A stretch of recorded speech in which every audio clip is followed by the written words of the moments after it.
Hello students, कैसे हैं आप सभी। आशा करती हूँ आप सभी बहुत अच्छे होंगे और मन लगाकर पढ़ाई कर रहे होंगे। तो आज की इस वीडियो में हम आपको जानकारी देने वाले हैं नोटबंदी के बारे में।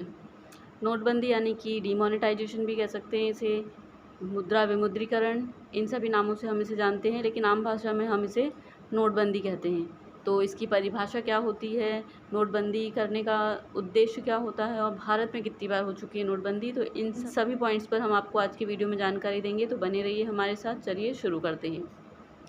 तो नोटबंदी की डेफिनेशन बताने से पहले हम आपको बता देते हैं 2000 के नोट के बारे में। हाल ही में जो न्यूज़ में है, रिजर्व बैंक ऑफ इंडिया के द्वारा 2000 के नोटों को चलन से बाहर कर दिया गया है, यानी कि सर्कुलेशन से बाहर कर दिया गया है। और इसकी घोषणा उन्होंने 19 मई रिजर्व बैंक ऑफ इंडिया ने 19 मई 2023 को की। तो 2000 के नोटों को अब सर्कुलेशन से बाहर कर दिया गया है, तो इसका क्या मतलब है कि तो इसे हम क्या नोटबंदी कहेंगे? तो इसका आंसर है नहीं, ये नोटबंदी नहीं है, क्योंकि अभी 2000 के नोट अभी भी लीगल टेंडर हैं, यानी कि वैध मुद्रा हैं और ये अभी भी चल रहे हैं। हम इनसे कुछ भी सामान खरीद सकते हैं, इसलिए 2000 के नोटों को अभी चलन से बाहर करने का जो निर्णय आरबीआई के द्वारा लिया गया है, इसकी प्रक्रिया भी शुरू हो गई है, यानी कि 23 मई से 30 सितंबर तक 2000 के नोटों को बदला जा सकता है और 30 सितंबर तक 2000 के नोट जो हैं लीगल मुद्रा बने रहेंगे। इसलिए इस प्रक्रिया को जो आरबीआई के द्वारा 2000 के नोटों को वापस लेने की या चलन से बाहर करने की जो निर्णय लिया, चलन से बाहर करने का जो निर्णय लिया गया है, इसे अभी हम नोटबंदी नहीं कहेंगे। अब बात आती है 2000 के नोटों को एक्सचेंज करने के लिए बैंकों में जाके जमा करने की जो समय सीमा क्या निर्धारित की गई है, तो ये 23 मई से 30 सितंबर तक इन्हें बैंकों में जाकर एक्सचेंज किया जा सकता है। एक्सचेंज करने की कुछ लिमिट है, एक बार में आप 2000 के 10 नोट ही बदल सकते हैं, यानी कि 20,000 रुपये बदल सकते हैं। और यदि आप अपने बैंक अकाउंट में इनको जमा करना चाहते हैं तो इसकी कोई लिमिट नहीं है, आप कितने भी 2000 के नोट को बैंक अकाउंट में जमा कर सकते हैं। अब बात आती है 2000 के नोटों को आरबीआई के द्वारा बंद क्यों किया गया है। तो इसका जो आरबीआई के द्वारा ये बताया गया है कि 2016 में जब नोटबंदी हुई थी, तब जो अन्य मूल्य वर्ग के जो नोट थे वो बहुत ही उनकी कमी हो गई थी। तो उस कमी को पूरा करने के लिए 2000 के नोटों को जारी किया गया था 2016 में। और जब समय के साथ जब अन्य मूल्य वर्ग के जो नोट हैं बाज़ार में पर्याप्त मात्रा में उपलब्ध हो गए, तब इनको 2000 के नोटों को 2018-19 से इसकी छपाई बंद कर दी गई थी, आरबीआई के द्वारा ये बताया गया है। और अब इसे चलन से वापस लेने का निर्णय लिया गया है। तो ये तो रही 2000 के नोट की बात। आप बैंकों में जाके जमा आपके पास हैं तो उसे आप जाके एक्सचेंज करवा सकते हैं।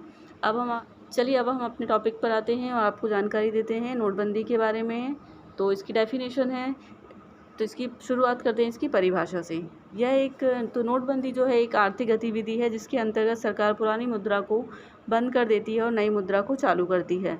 विमुद्रीकरण किए जाने के बाद पुरानी मुद्रा को नई मुद्रा से बदल दिया जाता है, जो कि समान मूल्य वर्ग की हो सकती है या फिर उच्च मूल्य वर्ग की भी हो सकती है। तो ये रही इसकी डेफिनेशन। अब हम आते हैं कि नोटबंदी करने का उद्देश्य क्या होता है, क्यों की जाती है नोटबंदी, इसका कारण क्या है। तो सबसे जो प्रमुख कारण होता है, यदि किसी देश की जो करेंसी में कोई परिवर्तन किया जाता है तब नोटबंदी की जाती है। इसके अलावा काले धन को समाप्त करने के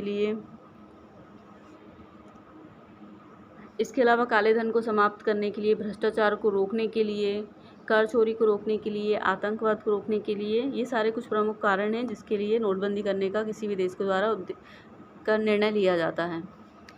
तो ये तो रहे इसके नोटबंदी करने के कारण। तो अब हम आते हैं अगले पॉइंट पर, भारत में नोटबंदी कितनी बार हो चुकी है। तो इसका जवाब है भारत में अब तक 3 बार नोटबंदी हो चुकी है।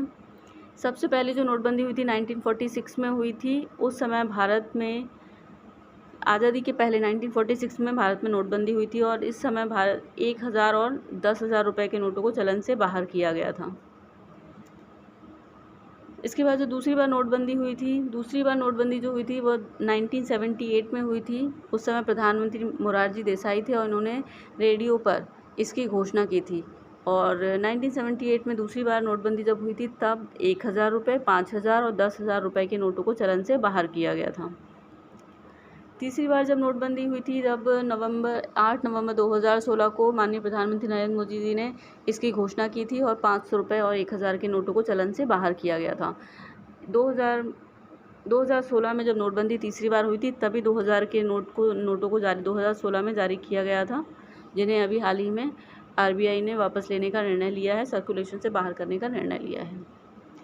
ये तो रही नोटबंदी की बात। अब आपको एग्ज़ाम के पॉइंट ऑफ व्यू से यहाँ से क्या क्या चीज़ें याद रखनी है, चलिए हम उसके बारे में बता देते हैं। सबसे पहला आपको आरबीआई के बारे में जानकारी होनी चाहिए पूरी। आरबीआई, जैसे कि पहला पॉइंट याद रखना है आपको, आरबीआई का मुख्यालय कहाँ पे है। तो आरबीआई का मुख्यालय मुंबई में है। इसकी स्थापना हुई थी 1 अप्रैल 1935 में। इसका राष्ट्रीयकरण हुआ था 1 जनवरी 1949 में। आरबीआई के जो पहले गवर्नर थे वो थे ऑसबोर्न स्मिथ। यदि आपसे पूछा जाए कि आरबीआई के पहले भारतीय गवर्नर कौन थे, तो इनका नाम है सीडी देशमुख। वर्तमान में आरबीआई के गवर्नर हैं, 25वें गवर्नर हैं शक्तिकांत दास। अब आपसे पूछा जाएगा यदि कि 2000 जो सबसे पहले नोटबंदी हुई थी उस समय भारत के गवर्नर कौन थे, तो इसका जवाब है जेम्स ब्रैड टेलर। यानी कि 1946 में जब पहली बार नोटबंदी हुई थी आज़ादी से पहले, तब रिज़र्व बैंक ऑफ इंडिया के गवर्नर थे जेम्स ब्रैड टेलर। उसके बाद दूसरी बार जब 1978 में नोटबंदी हुई थी उस समय रिज़र्व बैंक ऑफ इंडिया के गवर्नर थे एम नरसिम्हन। और तीसरी बार जब 2016 में नोटबंदी हुई थी उस समय भारत के रिज़र्व बैंक ऑफ इंडिया के गवर्नर थे उर्जित पटेल, जो कि रिज़र्व बैंक ऑफ इंडिया के 24वें गवर्नर थे, और अभी वर्तमान में 25वें हैं शक्तिकांत दास। और शक्तिकांत दास जी के बारे में आपको एक और चीज़ याद रखनी है कि 2023 में इन्हें गवर्नर ऑफ द ईयर पुरस्कार से भी सम्मानित किया जा चुका है। तो ये सारी चीज़ें आपको आरबीआई के बारे में याद रखनी है, और आशा करते हैं कि आपको ये नोटबंदी का जो टॉपिक है समझ में आ गया होगा। आपको वीडियो पसंद आया तो लाइक कीजिएगा, सब्सक्राइब कीजिएगा और हमें कमेंट में बताइएगा कि वीडियो कैसा लगा। तो वीडियो देखने के लिए थैंक यू सो मच। मिलते हैं नेक्स्ट वीडियो में।